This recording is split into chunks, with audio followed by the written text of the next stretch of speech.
اعوذ باللہ من الشیطان الرجیم، میں اللہ تعالی کی پناہ میں آتا ہوں شیطان مردود سے۔ بسم اللہ الرحمن الرحیم، اللہ کے نام سے شروع جو نہایت مہربان رحم والا۔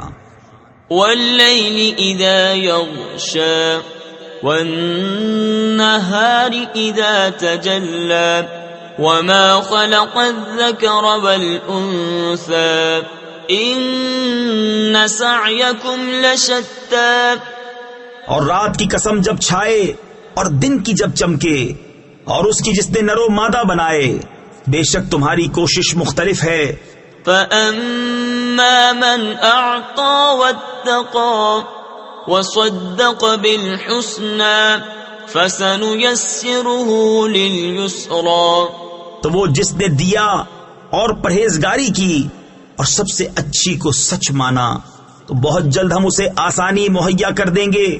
وَأَمَّا مَنْ بَخِلَ وَاسْتَغْنَى وَكَذَّبَ بِالْحُسْنَى فَسَنُيَسِّرُهُ لِلْعُسْرَى۔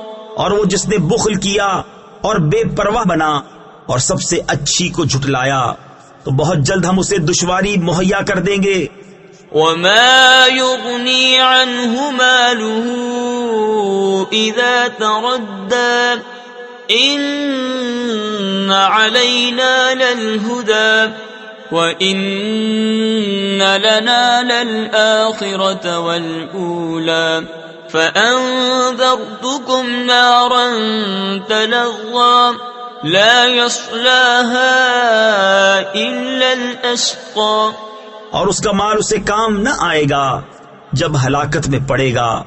بے شک ہدایت فرمانا ہمارے ذمے ہے، اور بے شک آخرت اور دنیا دونوں کے ہم ہی مالک ہیں۔ تو میں تمہیں ڈراتا ہوں اس آگ سے جو بھڑک رہی ہے، نہ جائے گا اس میں مگر بڑا بدبخت۔ تفسیر خزائن العرفان میں ہے بڑے بدبخت سے مراد امیہ بن خلف ہے۔ الذی کذب وتولی وسیجنبها الاتقی، جس نے جھٹلایا اور منہ پھیرا، اور بہت جلد اس سے دور رکھا جائے گا جو سب سے بڑا پرہیزگار۔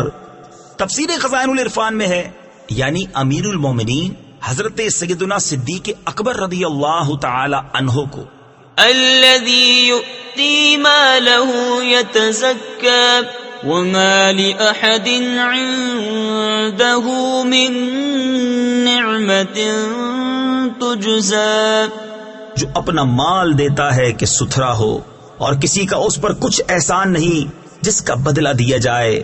تفسیر خزائن العرفان میں ہے جب حضرت سیدنا صدیق اکبر رضی اللہ تعالی عنہ نے حضرت سیدنا بلال حبشی رضی اللہ تعالی عنہ کو بہت زیادہ قیمت پر خرید کر آزاد کیا، تو کفار کو حیرت ہوئی، اور انہوں نے کہا کہ حضرت صدیق اکبر رضی اللہ تعالی عنہ نے ایسا کیوں کیا؟ شاید بلال کا ان پر کوئی احسان ہوگا جو انہوں نے اتنی گراں قیمت دے کر خریدا اور آزاد کیا۔ اس پر یہ آیت نازل ہوئی۔ تفسیر نور العرفان میں ہے اس آیت مبارکہ سے یہ بھی معلوم ہوا کہ بزرگوں کے فضائل کی اہمیت کو کم کرنا کفار کا طریقہ ہے، اور ان سے کفار کے طعن دور کر کے عظمت کو ظاہر کرنا طریقہ الہیہ ہے۔